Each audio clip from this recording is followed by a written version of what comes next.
Hi, my name is Jadyn Lingasin, and the book I chose was Stiff by Mary Roach.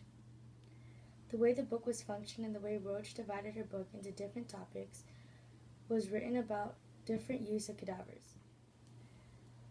The book wasn't really written in chronological order, and each chapter was its own story. In chapter 1, she discusses the use of human head of the deceased and how they were used for students to practice on.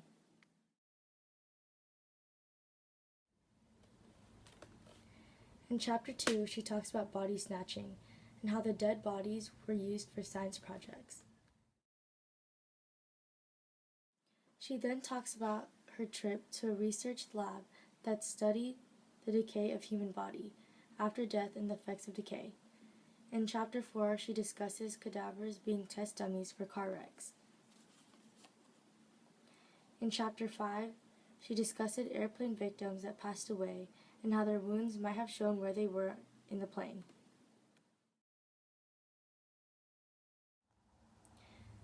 Chapter 6, she addresses cadavers on the study of the effects of weapons, mainly bullets, on human anatomy. Chapter 7, she discusses crucifixion on cadavers. In Chapter 8, she visits the life of a beating heart cadaver. Bodies that have been brain dead, but the rest of the body is being used for other body transplant.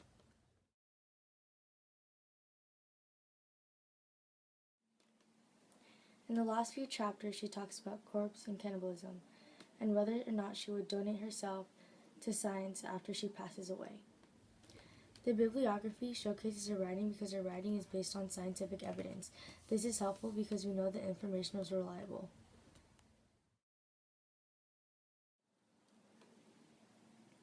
Her purpose of writing her book was to address the readers and share her research about cadavers. The message she was trying to put out was to get her readers to think about donating their body after death. The author uses ethos and logos in her book to get her argument across. Logos is logic, and Mary uses a lot of it in her book.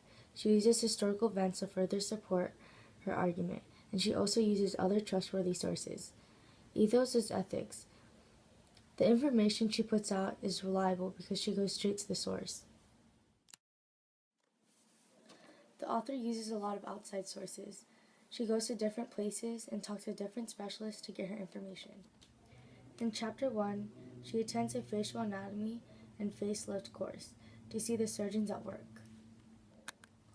In Chapter 2, she attends a memorial service at UCSF Medical School to see how the deceased bodies are treated. In Chapter 3, she then visits the University of Tennessee Medical Center to research the study of decaying human bodies. In Chapter 4, she visited Wayne State University to see how cadavers are used in car crash simulators. In Chapter 5, she meets up with an injury analyst, Dennis Shanayan, to research plane victims. In Chapter 8, she went to University of California at San Francisco Medical Center to visit the life of a beating heart cadaver. Lastly, in Chapter 11, she visited Colorado State University Veterinary Teaching Hospital. These are authoritative information because it's coming from specialists, and she's going straight to the source to get her information. My personal thoughts on this book is that I think it's really good and it's very interesting, and overall I think this book helped me learn the importance of science and that we can learn a lot about the human body. This book provides great loads of information and is very effective. It got me to think about giving up my body for science after I pass away. I would recommend that this book would stay on the reading list because I feel like students would really enjoy this book. I think anyone who really likes nonfiction books and is into historical and scientific books would really enjoy it because it's mainly what this book is about. To conclude this presentation, this book, Stiff, is about human cadavers and deceased bodies. This fits in American literature because it can help us understand the deaths that happen in America.